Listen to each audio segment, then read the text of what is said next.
بچے کے پاؤں میں کانٹا چبھنا برداشت نہیں کرتی. کوئی ماں کرتی ہے کہ میرے بیٹے کے پاؤں میں کانٹا چبھ جائے.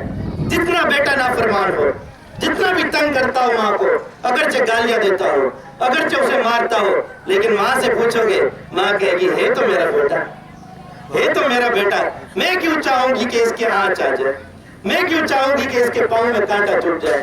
میرا رب تو 70 ماؤں سے زیادہ پیار کرتا ہے. سبحان اللہ. میرا رب کب چاہے گا کہ یہ اس کا بندہ جہنم میں چلا جائے؟ میرا رب کب چاہے گا کہ یہ اتنا عظیم انسان جسے میں نے اشرف المخلوقات بنایا, جس کے لیے میں نے فرشتوں کو حکم دیا کہ اسے سجدہ کرو, جس کے لیے میں نے کائنات بنا دی, جس کے لیے میں نے آسمان بنائے, جس کے لیے میں نے زمین بنائی, جس کے لیے کل کائنات کو سجا دیا, میرا رب کب چاہے گا کہ جس کے لیے میں نے اتنا کچھ سجایا, جس کے لیے میں نے اتنا سنوارا, اسی کو میں جہنم میں ڈالوں؟ لیکن بندے, یہ تیری نافرمانی ہے کہ جب میرا رب اتنا عظیم رب, جس کے سامنے پہاڑوں کی کوئی حیثیت نہیں, جس کے سامنے بڑے بڑے میدانوں کی کوئی حیثیت نہیں, دنیا کی کوئی حیثیت نہیں, چاند ستاروں کی کوئی حیثیت نہیں, کسی چیز کی کوئی وقت نہیں, لیکن وہ تجھ سے محبت کر رہا ہے. وہ تجھے کہہ رہا ہے میرے بندے فذکرونی اذکرکم, تو میرا ذکر کر, میں تیرا ذکر کروں گا. تو میرا نافرمان بندہ مت بننا, میری فرما برداری کرنا, میں تجھے دنیا میں عظیم بنا دوں گا. تو میری فرما برداری کر, میرے سامنے اپنے سروں کو جھکا, میں تیری عزت بلند کر دوں گا. آج تک آپ نے دیکھا ہوگا جو لوگ اللہ کے گھر کے ساتھ محبت رکھتے ہیں, اپنی پیشانی کو اللہ کے گھر میں جھکا کے رکھتے ہیں, اللہ ہمیشہ ہمیشہ کے لیے ان کو بلند کر دیتا ہے. اللہ تعالیٰ ہمیشہ ہمیشہ کے لیے ان کی عزت بلند کر دیتا ہے, دنیا میں بھی بلند کرتا ہے, اور دنیا میں جانے کے بعد جو لوگ باقی رہتے ہیں ان کی نظروں میں بھی بلند کرتا ہے. تو وجہ کیا ہے؟ آپ نے اللہ کو ایک مرتبہ یاد کیا تھا, اللہ 70 مرتبہ آپ کو یاد کر رہا ہے. آپ نے اللہ کا ذکر ایک مرتبہ کیا تھا, اللہ آپ کا ذکر 70 مرتبہ کر رہا ہے. اور اللہ کا ذکر کیا ہے؟ جیسے کہ میں نے آپ کو بتایا, کوئی نیکی کا موقع ہاتھ سے نہ جانے دے, کوئی نیکی ہاتھ سے نہ چھوڑے. چھوٹی سے چھوٹی نیکی ہے یا بڑی سے بڑی, یہ مت سمجھے کہ اللہ کی بارگاہ میں میں ہزاروں لاکھوں خرچ کروں گا تب جا کے میرا رب راضی ہوگا. ارے نہیں, میرا رب راضی ہونے پہ آئے تو چھوٹے سے پتھر سے بھی راضی ہو جائے. میرا رب راضی ہونے پہ آئے تو آپ کی چھوٹی سے چھوٹی نیکی کو اپنی بارگاہ میں ایسا مقبول بنائے گا, ایسا مقبول بنائے گا کہ دنیا والے دیکھتے رہ جائیں گے. آپ نے دیکھا ہوگا اللہ والوں کے در پر ہمیشہ جب بھی جاؤ ایک نورانیت ملتی ہے. وجہ اس کی کیا ہے؟ کہ وہ خدا کے قریب ہوتے ہیں, وہ خدا کے قریب ہوتے ہیں. آپ خوشبو کی دکان کے ساتھ رہو گے, آپ کو بھی خوشبو آئے گی. آپ عطر لگا کے گھومو گے, آپ سے خوشبو آئے گی. خوشبو آپ میں نہیں ہے, اس عطر میں ہے, لیکن وہ عطر آپ سے جڑی ہوئی ہے, وہ عطر آپ کے کپڑوں سے جڑی ہوئی ہے.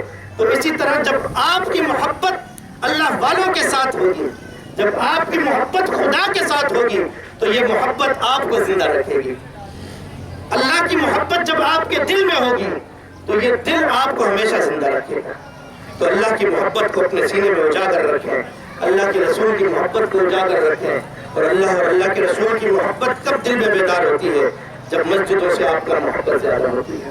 صحابہ اکرام رضوان اللہ تعالی اجمعین ہمارے لیے مشعل راہ ہیں, کیونکہ اللہ نے فرمایا لقد کان لکم فی رسول اللہ اسوۃ حسنہ, کہ بے شک حضور صلی اللہ علیہ وسلم کی زندگی آپ کے لیے بہترین زندگی ہے. یعنی آئیڈیل ترین زندگی حضور صلی اللہ علیہ وسلم کی زندگی آپ کے لیے. یعنی دنیا میں کوئی ایسا شخص ہے جس کو آپ آئیڈیل بنا سکتے ہیں تو حضور صلی اللہ علیہ وسلم کے ساتھ ہے. آئیڈیل کسے کہتے ہیں؟ آئیڈیل کہتے ہیں اس شخص کو جس کو دنیا میں باقاعدہ طور پر اپنایا جائے. عالم بننا ہے تو عالم کو دیکھ کر عالم بننا ہوگا, مفتی بننا ہے تو مفتی کو دیکھ کر مفتی بننا ہوگا, حافظ بننا ہے تو حافظ کے سامنے جامع ترمذ ہونا پڑے گا تب آپ حافظ بنیں گے, قاری بننا ہے تو قاری کے ساتھ بیٹھنا پڑے گا. اسی طرح ہر فیلڈ کے اندر ماہر لوگ موجود ہیں. کاروبار کرنا ہے تو کاروباری لوگوں سے ملنا پڑے گا. اسی طرح اگر آپ کو حضور سے محبت حاصل کرنی ہے, اگر آپ کو حضور علیہ السلام کی محبت دل میں بسانی ہے تو صحابہ اکرام سے سیکھنی ہوگی, کیونکہ یہ وہ لوگ ہیں جنہوں نے حضور علیہ السلام کی محبت کو اپنے سینے میں زندہ کیا تھا, تبھی آج تک ان کا نام دنیا میں موجود ہے, آج تک دنیا میں ان کے نام لینے والے موجود ہیں. کیسی محبت تھی کہ حضور نے فرمایا ایک مرتبہ صرف کہ بلغوا عنی ولو آیا, یہ میری ایک آیت لے لو اور دنیا میں پھیل جاؤ. آج دنیا کے کونے کونے میں دیکھ لو، افریقہ کے میدانوں سے لے کر چین کے بیابان تک، آسٹریلیا کے جزیروں سے لے کر پاکستان کے کونے کونے تک، ہر جگہ پر آپ کو صحابہ اکرام کی قبریں ملیں گی۔ وجہ کیا ہے؟ وجہ یہ ہے کہ حضور نے صرف ایک مرتبہ فرمایا تھا کہ میری اس آیت کو لے کر دنیا کے کونے کونے میں پھیل جاؤ۔ جب حضور کی محبت اتنی تھی کہ حضور نے حکم دے دیا تو ہمیں دنیا کے کونے کونے تک پھیلنا ہے، اور یہی کام حضور علیہ الصلوۃ والسلام نے فرمایا کہ میری امت میں العلماء ورثۃ الانبیاء، میرے جو علماء ہیں یہ انبیاء کے وارثین ہیں۔ اب حضور کے بعد کوئی نبی نہیں آنا، حضور کے بعد نبوت کا سلسلہ ختم ہو چکا ہے، نبوت ختم ہو چکی ہے، حضور خاتم النبیین ہے، لیکن حضور کے بعد جو امت میں تبلیغ کا کام ہے وہ صحابہ اکرام کے بعد علماء کی امت کے اوپر ہے کہ علماء نے اس ذمہ داری کو نبھانا ہے۔ تو کتنا عظیم کام ہے جو علماء پیدا کر رہے ہیں، جو آج علماء کر رہے ہیں کہ دنیا کے کونے کونے میں جا کر، دنیا کے بستی بستی میں جا کر حضور کے دین کو پھیلا رہے ہیں۔